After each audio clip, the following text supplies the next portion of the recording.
Hello, everybody. Mrs. Kipp from Syracuse Academy of Science and Citizenship back with another lesson from Domain 11, Frontier Explorers. The title of our lesson today is Crossing the Appalachian Mountains. Remember last time we learned about Daniel Boone, how he wants to find a way to go west, but all those Appalachian Mountains are in his way?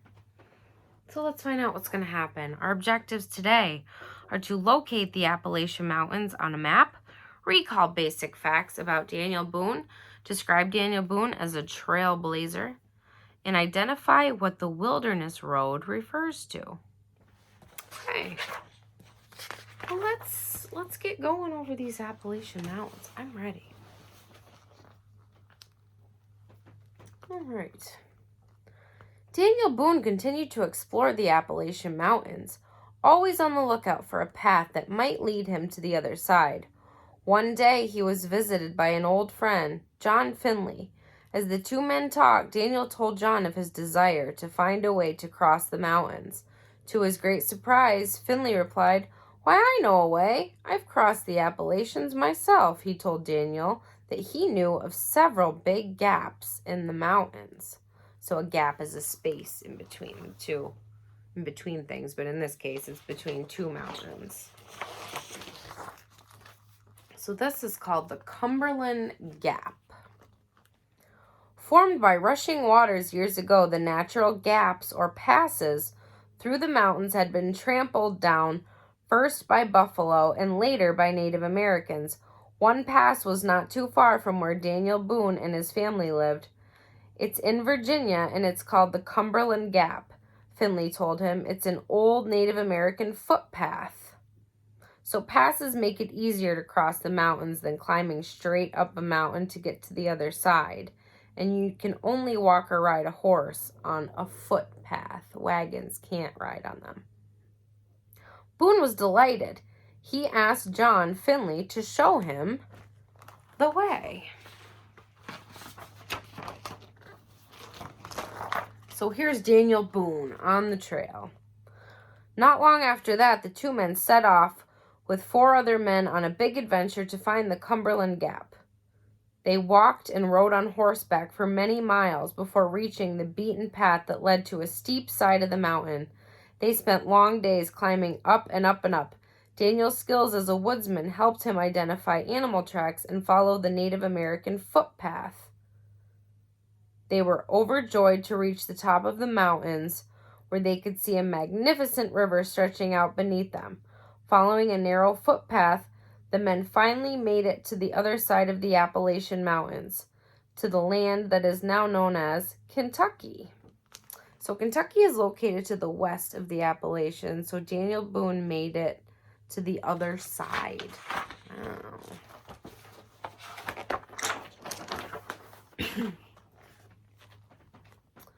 Daniel and his friends were pleased with what they found on the other side of the mountains. The land was rich and fertile, and there were great herds of buffalo grazing on grasses. For the next 2 years, Daniel Boone stayed in eastern Kentucky, hunting and trapping wild animals. So Daniel Boone also used traps to catch animals. And Boone used these animals for food and also for their fur. Well, here's Daniel Boone's pioneers. When he finally returned to North Carolina, he was met by other settlers who expressed an interest in leaving their homes in the east and moving westward.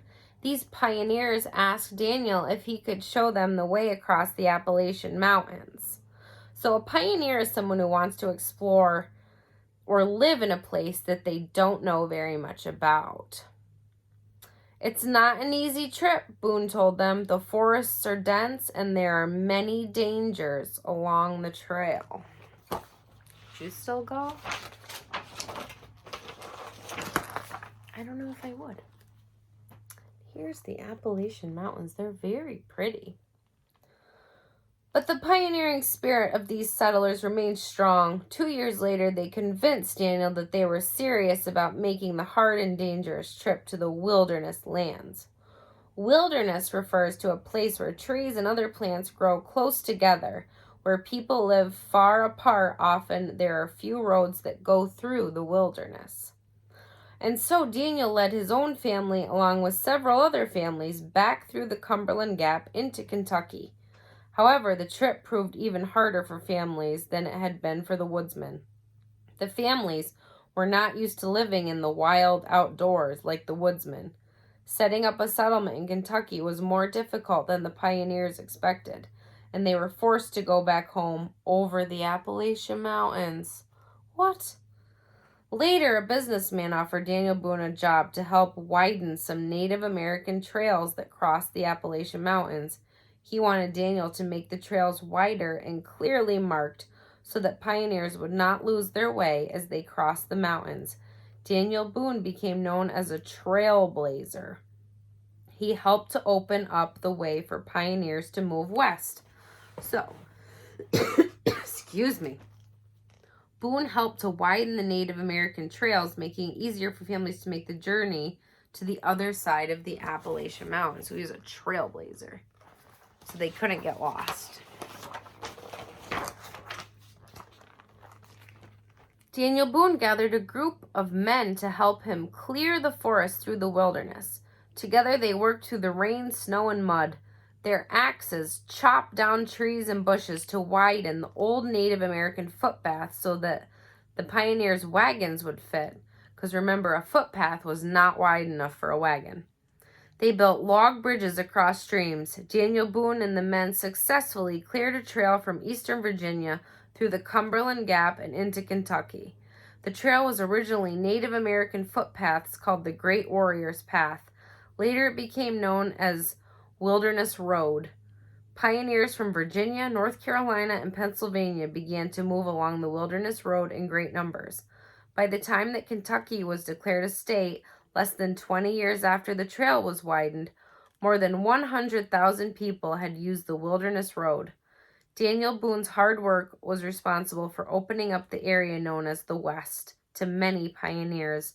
As more and more settlers streamed into the West, relationships with the Native Americans who were already living there became even more strained. So the Native Americans and the settlers wanted to live on the same land, and they fought about it. This is called Boonesboro. Daniel Boone's own family was the first pioneer family to settle in Kentucky. Daniel chose a spot near the Kentucky River to build a fort. It took several years to complete the fort, about as large as one city block. The fort sheltered log cabins and the people that lived in them. The fort was named Boonesboro after Daniel Boone, the man who built it. And here's Daniel Boone again.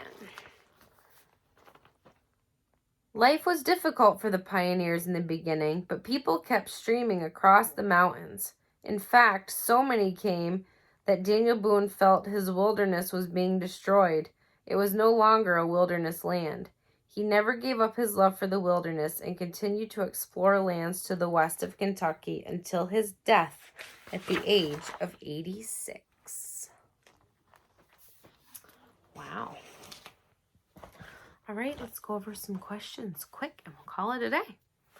Number 1, how did Daniel Boone and John Finley, how were they able to cross the Appalachian Mountains into Kentucky?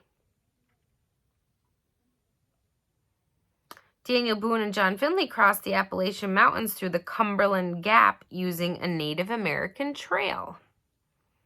Number 2, what did Daniel Boone and his friend do in Kentucky?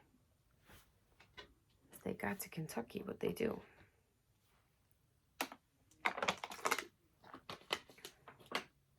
They hunted and trapped animals in Kentucky. Number 3, what did Daniel Boone create that made it easier for the settlers to cross the Appalachian Mountains? He created the Wilderness Road to make it easier for settlers to cross. Number 4, how did Daniel Boone make the Wilderness Road?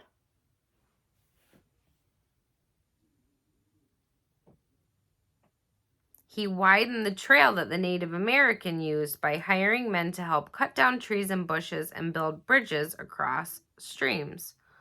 So why was it called the Wilderness Road?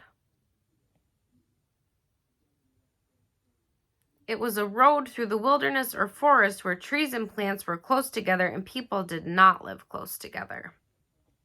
Number 5, why was the Wilderness Road so important?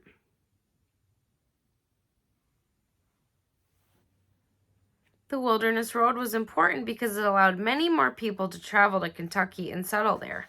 The road made it easier to transport supplies and easier for families to travel in their wagons. Remember, before, it was just a footpath made by Native Americans that wagons could not fit on. So, what did it mean when people called Daniel Boone a trailblazer?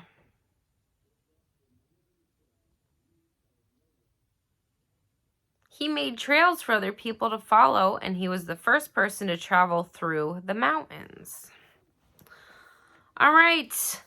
An important vocabulary word from today's lesson is the word pioneers. In the read aloud, you heard these pioneers ask Daniel if he could show them the way across the Appalachian Mountains. Pioneers are people who go to unknown places, leading the way for others.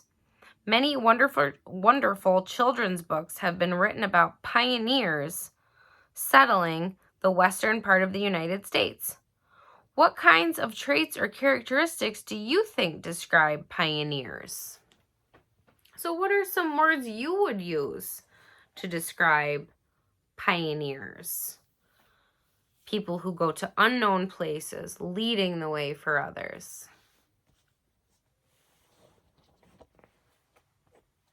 I think they're brave, they're curious, they're courageous, they're adventurous. You think of any other words?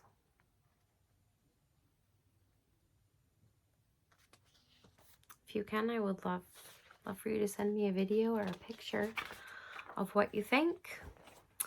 And that's it for today. Next time, we will hear about Jefferson and Monroe.